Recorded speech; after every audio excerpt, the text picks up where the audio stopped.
3 a.m. Toulouse, France. 300 elite police officers surround a small apartment. Their target isn't an army or a criminal gang. It's a single man. A 23-year-old who has brought an entire nation to its knees. For 32 hours, the country held its breath. How did this man become public enemy number one? And why did 7 people, including 3 children, have to die before they found him? To understand how it came to this, we have to go back. Not to the first shot, but to the moment that froze the heart of France and unleashed the largest manhunt in the country's recent history. It happened on a Monday morning in front of the Ozar Hatorah Jewish school. The air was filled with the laughter of children. A normal morning shattered in an instant when a man on a scooter pulled up. With terrifying calm, he drew a gun, and when it jammed, he simply pulled out another and walked into the schoolyard. All hell broke loose. Rabbi Jonathan Sandler was murdered alongside his 2 young sons, Gabriel and Aria. The killer then chased down 7-year-old Miriam Monsonego, cornered her, and shot her in cold blood. With this act of unimaginable cruelty, the killer was no longer a shadow. He was public enemy number 1. The hunt was on, and it would end in that apartment, surrounded by 300 police officers. But this massacre wasn't the beginning of the terror. It was the culmination. To find the true beginning of this story, we have to go back in time to the scooter killer's first victim.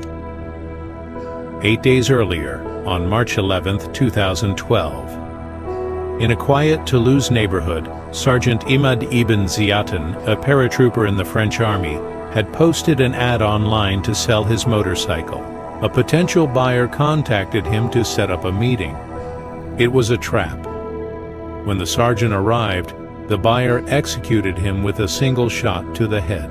The only clue, a .45 caliber shell casing.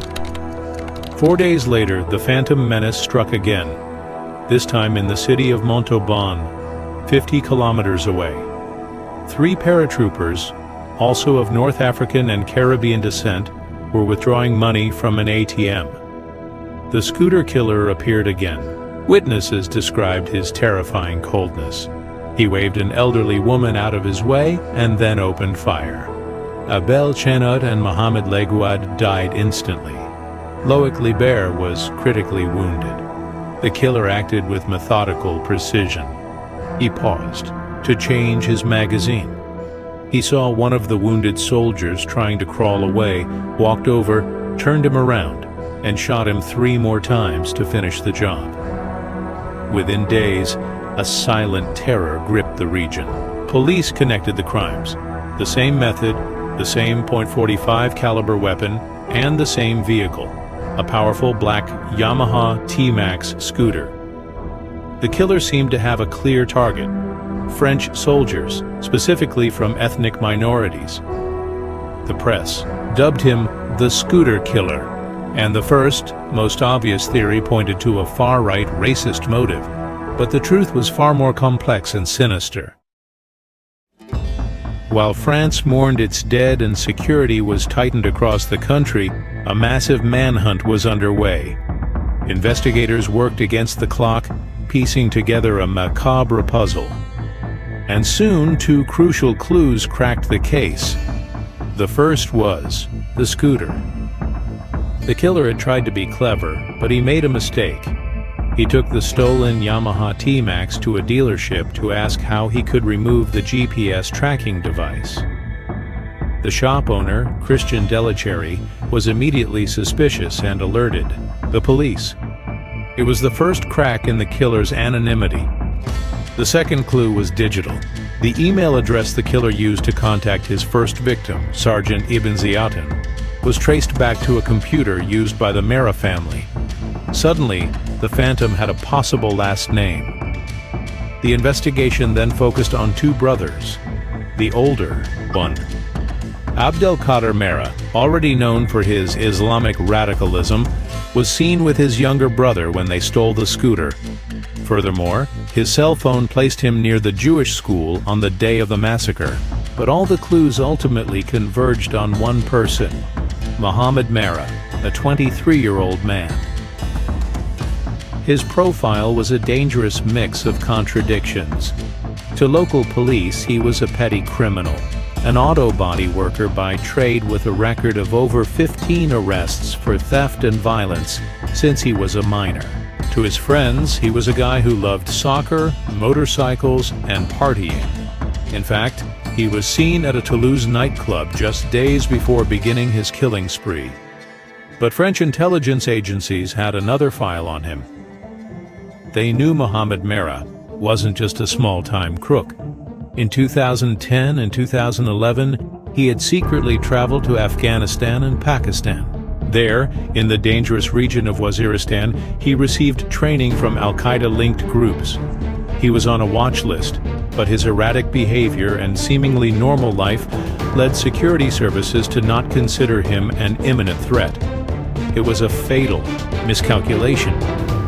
They failed to see that the neighborhood thug and the trained jihadist had merged into one person, creating the perfect killer, a man with the brutality of a criminal and the ideology of a terrorist. In the early hours of March 21st at 3 a.m., the silence of Sergeant Veen Street in Toulouse was broken. A team from France's elite police unit, the Raid, surrounded the apartment building where Mohamed Merah lived. Their goal was to capture him alive to face justice. But Merah had no intention of surrendering. When the officers knocked on his door, he responded with a hail of gunfire, wounding 2 of them. Thus began 32 hours of a tense, claustrophobic siege that brought the nation to a standstill. The police tried every negotiation tactic. They brought his mother to talk to him, but she refused, saying she no longer had any influence over her son. For hours, Merah toyed with the negotiators. At one point, he threw a Colt 45 out the window in exchange for a walkie-talkie to keep talking, but they knew he still had an arsenal inside, including a Kalashnikov rifle and an Uzi submachine gun. It soon became clear that Merah wasn't negotiating for his life. He was using the siege as his final stage, his own macabre press conference. In a cold voice, without a hint of remorse, he confessed to all 7 murders. But he didn't just admit it, he boasted about it. He told negotiators his only regret was not having killed more people. He boasted about bringing France to its knees.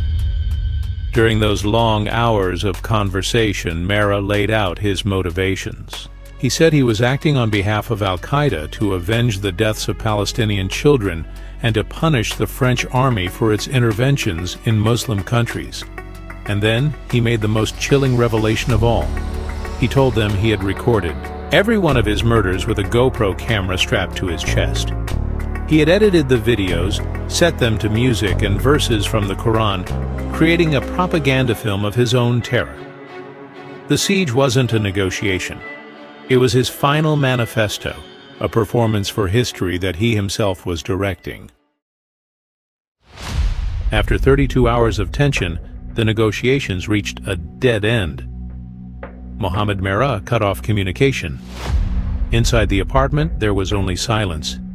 The commanders feared the worst, that he had committed suicide, or worse, that he was preparing one last deadly trap. The decision was made to go in. On the morning of March 22nd, the final assault began. The raid officers used cameras to inspect the apartment, but they couldn't find him. With extreme caution, they blew the door open and began to move inside. The place seemed empty, but Merah had been waiting, hidden in the bathroom. As the officers approached, he burst out like a fury, firing relentlessly with everything he had. A firefight of unbelievable violence erupted. In just a few minutes, more than 300 rounds were fired. The noise was deafening. 3 more police officers were wounded in the exchange. Cornered, but fighting to the very last second, Merah made his final move. Still shooting at the officers, he ran towards the balcony and jumped out the window. It wasn't a desperate escape attempt. but a final, defiant performance. During the fall, a shot from a raid sniper hit him in the head. His body hit the ground. The scooter killer was dead. He chose a cinematic ending, a death in combat that fit the legend of a martyr he had tried to build for himself. With the death of Mohamed Merah, the immediate terror ended, but his shadow would stretch over France for years. Days later, his propaganda video arrived at the offices of the Al Jazeera news channel. After a direct request from the French president, the channel decided not to air the footage, denying Merah his posthumous victory.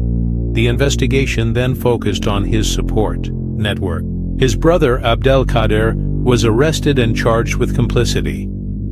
It was discovered that Merah had financed his arsenal, valued at around 20,000 euros, through a series of robberies and burglaries. The attacks in Toulouse and Montauban marked a before and after for France. They opened a deep wound in society and ushered in a new era of fear of homegrown terrorism, perpetrated not by foreigners, but by citizens born and raised in the country. The attacks forever changed the debate on security, immigration, and national identity. The story of Mohamed Merah left a terrifying lesson.